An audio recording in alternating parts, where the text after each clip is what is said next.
Ústav práva a vedy som si vybral pretože robil som si širší prieskum dostupných škôl v Prahe a zahraničí.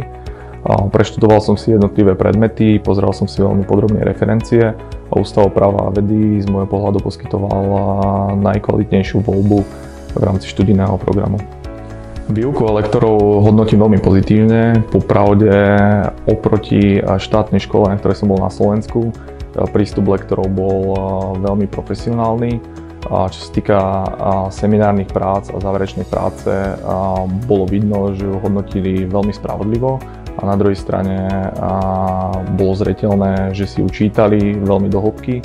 A čo sa týka nejakej spätnej väzby zo strany lektorov, bola veľmi prínosná a poskytli mi úplne nové pohľady na moje vypracované seminárne práce a dizertačnú prácu. Využité vedomosti, ktoré som získal na Ústave práva a vedy, využijem hlavne v praxi, hlavne v kreovaní nových startupových projektov, ktorým sa momentálne venujem.